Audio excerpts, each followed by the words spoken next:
The Development Partnership Administration is a reflection of the New World Order, India's initiative to offer aid to developing countries around the world. P.S. Raghavan is Special Secretary DPA at the Ministry of External Affairs, and I think for a moment we need to pause and explain the objective and the genesis of the DPA itself, because it's a concept that is still fairly new to India. Okay. Let me start by pointing out that what we give to developing countries is not aid. It is, as the name implies, a development partnership. Also, I would like to say that this is not new. It's not a new line in India's foreign policy. India has been sharing its development experiences with the world since the 1960s. You know, since it was part of Pandit Jawaharlal Nehru's dream. But surely in terms of commitment of resources and the structure that's been created formally, it is new to that extent. No, I'll say this, that we started with capacity building in the early 1960s. The scope and range of our development partnership increased enormously in the 2000s. What we've done today with the establishment of a development partnership administration is to provide sharper focus to an important dimension of India's foreign policy, and perhaps to lend greater coherence to its delivery. So it is an implementation mechanism that provides greater focus to this dimension of foreign policy. So that's what it is, the Development Partnership Administration.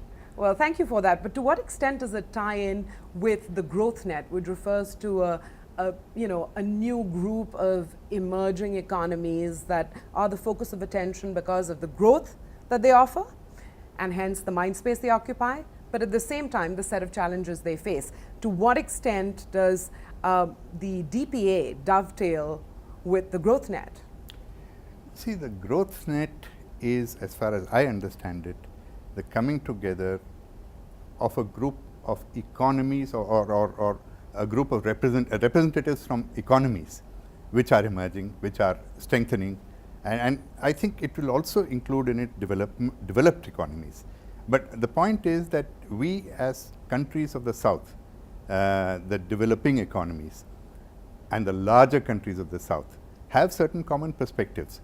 Now, in Development Partnership Administration as well, one of the things that we're looking at is dialogue with other developing countries with similar development partnership programs to see whether we can find synergies in this. We are also beginning a dialogue with developed country aid agencies, with whom we've not seen eye to eye in the past because their objectives were different from ours, their manner of implementation was different from ours. We are trying to see whether there are ways in which we can now talk about identifying some common objectives that we can pursue together.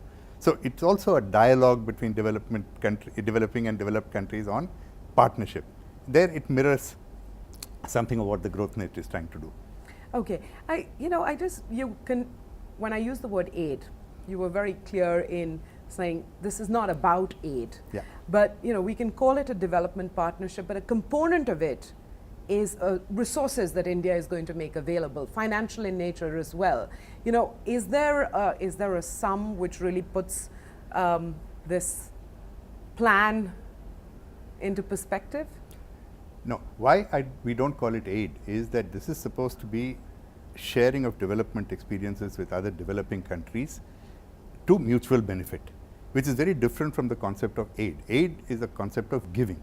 This is a concept of sharing to mutual benefit. That's the reason. Now, in terms of a financial outlay, these are available from our budget documents, and there are three kinds of assistance that we give actually. One is capacity building, which is courses that we offer to a very large number of people from developing countries in various institutions in India. We send across experts. We set up institutions for capacity building in developing countries. This is one strand of it.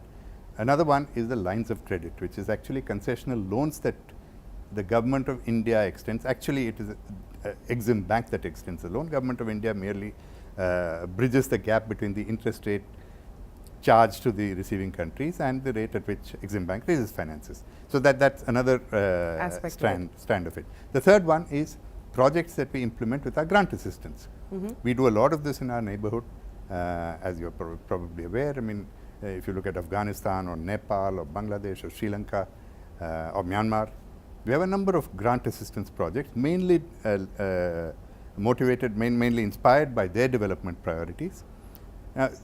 These are, in fact, in recent weeks, there has been quite a bit in the media about how our development cooperation budget has also been cut, like all the other budgets of all the other ministries of the Government of India. And yet you don't think that's going to diminish the efforts of the administration in any way? Well, all of us have to function within the constraints of national fiscal requirements.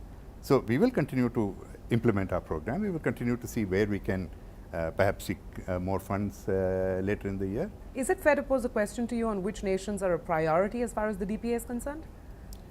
Or that's not really fair in this context? Well, it's not really fair because, you know, we deal with the entire developing world. If you talk about quantum, the quantum of financial outlay is naturally greatest for our neighboring countries.